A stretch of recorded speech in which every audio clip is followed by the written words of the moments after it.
आज का ये दिव्य संदेश हर गृहस्थ साधक के लिए अत्यंत उपयोगी है। कई बार हम कहते हैं, हम तो खूब पूजा करते हैं, भगवान के मंदिर जाते हैं, दान भी करते हैं, फिर भी हमारे घर में सुख नहीं है, धन टिकता नहीं, हमारे जीवन में शांति क्यों नहीं। प्यारे भक्तों, शिव महापुराण में बताया गया है कि घर में दुख और दरिद्रता के 7 प्रमुख कारण होते हैं। यदि इन्हें समझ लिया तो जीवन से आधे संकट वैसे ही समाप्त हो जाएंगे। ध्यान से सुनिए और चाहो तो लिख भी लो। पहला कारण, दूसरों की भक्ति में बाधा डालना।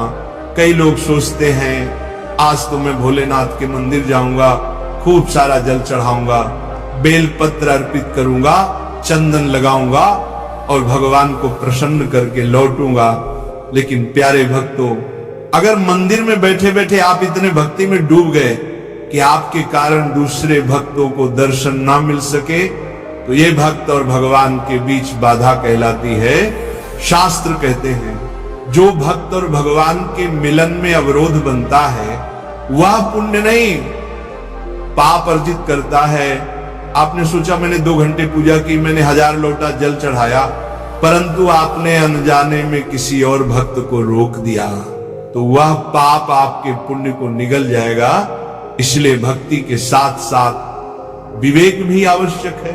दूसरा कारण, भक्ति के बाद अहंकार। कई साधक पूजा के बाद सोचते हैं, वाह आज तो मैंने 1 घंटा माला जपी, मैं बड़ा भक्त हूं, बड़ा साधक हूं। प्यारे सज्जनों, भक्ति में अहंकार सबसे बड़ा विष है। शिव महापुराण कहता है, अपने द्वारा किए हुए भजन को भी भगवान के चरणों में अर्पित करो। कहो, हे प्रभु मुझ में सामर्थ्य नहीं थी, आपकी कृपा से ही मैं आपका नाम ले पाया। जो अपने भजन का श्रेय खुद को देता है उसके घर में दरिद्रता और शांति का अभाव आ जाता है। तीसरा कारण, किसी को रुला देना। भजन किया, पूजा की, दान दिया, पर यदि आपके शब्दों से किसी के नेत्रों में आंसू आ गए तो समझो आपका किया हुआ सारा पुण्य नष्ट हो गया।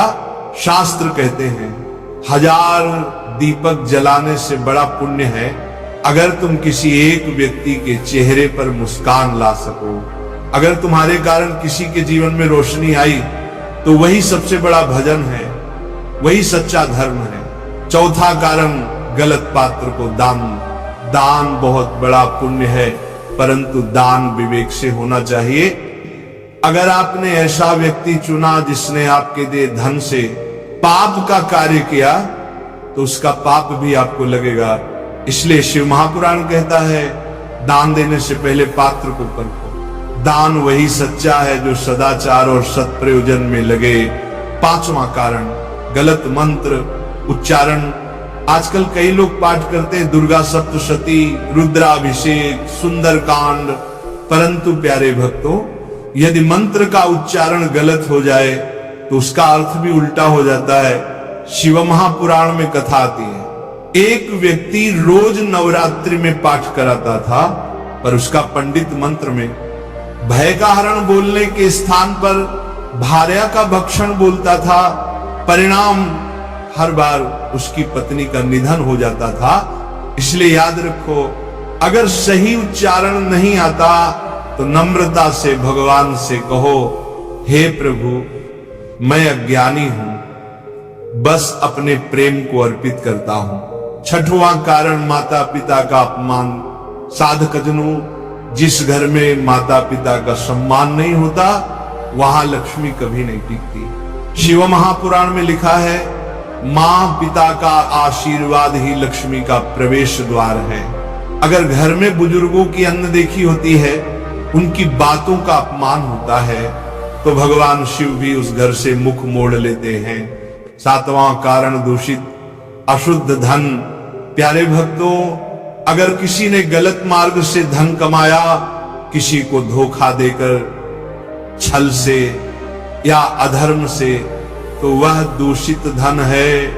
ऐसा धन घर की शांति, सुख और प्रेम को जला देता है। धन केवल शरीर का पालन करे, आत्मा को नहीं डुबोए।